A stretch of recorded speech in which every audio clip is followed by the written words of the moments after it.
শখের বশে ঘরে বসে হস্তশিল্পের কাজ শুরু করলেও এখন সেটিই হয়ে উঠেছে বড় আকারের ব্যবসা। ঋদ্ধ নামের 4.5 লাখ টাকার প্রতিষ্ঠান মশিউর রেজার নিজ বাড়ির একটি রুমেই তৈরি হচ্ছে ফুলদানি, কলমদানি, মুখচিত্র সহ প্রায় 300 ধরনের পণ্য, যা রপ্তানি হচ্ছে যুক্তরাষ্ট্র, ভারত ও কানাডায়, যা থেকে মাসে বেচাকেনা হচ্ছে প্রায় 50 থেকে 60 হাজার টাকার পণ্য। অন্যদিকে তানবীর হোসেন পাট দিয়ে তৈরি করছেন ব্যাগ, ম্যাট, শোপিস, চাবির রিং সহ 50টিরও বেশি পণ্য। তার কারখানায় কাজ করছেন 10 থেকে 12 জন নারী। তবে আর্থিক সহায়তার পাশাপাশি পাট জাতীয় উপকরণের দাম কমানো গেলে উৎপাদন বাড়ানো সম্ভব বলে মনে করেন উদ্যোক্তারা। এক্সপোর্টের ফ্যাসিলিটি সহজ শর্তে সহজভাবে যদি দেয়া যেত, তাহলে আমার মনে হয় যে আমাদের এই পণ্য মানে বিদেশের মার্কেটে যে প্রাইসে ওরা দিচ্ছে তার থেকেও অনেক কমে দেওয়া পসিবল। আমরা চেষ্টা করছি গ্রামের প্রান্তিক পর্যায়ে যে নারীরা আছেন, যারা আসলে কাজের সুযোগটা পায় না, তাদেরকে আসলে ফ্রি প্রশিক্ষণের মাধ্যমে আমাদের সাথে যুক্ত করার জন্য।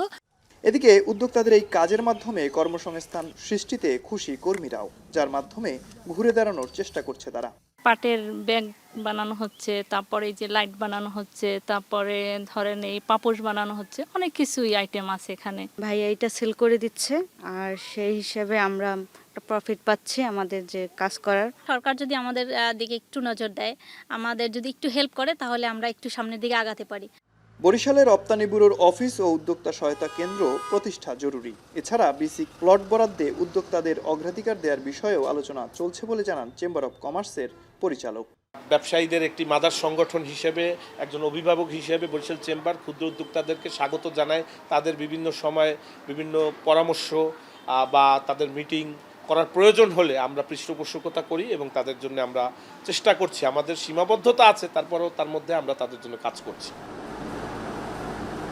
দেশের চাহিদা মেটানোর পাশাপাশি আন্তর্জাতিক বাজারেও অবস্থান করে নিয়েছে বরিশালের তরুণ উদ্যোক্তারা। উদ্ভাবনী চিন্তা, পরিশ্রম ও দক্ষতার মাধ্যমে নিজেদের তৈরি পণ্য পাঠাচ্ছেন বিদেশেও। এক্ষেত্রে সরকারের নজরদারি আরও বাড়ানোর প্রয়োজন বলে মনে করেন তারা। সরকারের বিভিন্ন প্রণোদনা যেমন সহজ ঋণ সুবিধা, প্রশিক্ষণ কর্মসূচি উদ্যোক্তাদের জন্য নতুন দিগন্ত উন্মোচন করবে।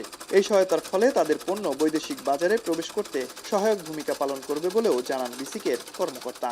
কিছু ক্ষুদ্র উদ্যোক্তা তারা দেশের বাইরে আমাদের দেশের পণ্যকে পাঠাচ্ছে, যেখানে আমার বাংলাদেশের নাম উজ্জ্বল হচ্ছে, পাশাপাশি আমরা আর্থিকভাবেও আমরা অনেকটা লাভবান হচ্ছি। আমরা যেহেতু তাদের পৃষ্ঠপোষক, তাদের যে কোনো ভালো কিছুতে আসলে আমরা খুব বেশি আনন্দিত হই এবং আমরা সবসময় চেষ্টা করি তাদেরকে সাপোর্ট দেওয়ার। যথাযথ সহায়তা ও সুযোগ দেয়া হলে দেশের অন্যতম উদ্যোক্তা কেন্দ্র হিসেবে প্রতিষ্ঠিত হতে পারে বরিশাল, এমনটাই মনে করছেন সংশ্লিষ্টরা। অমিত হাসান, এখন, বরিশাল।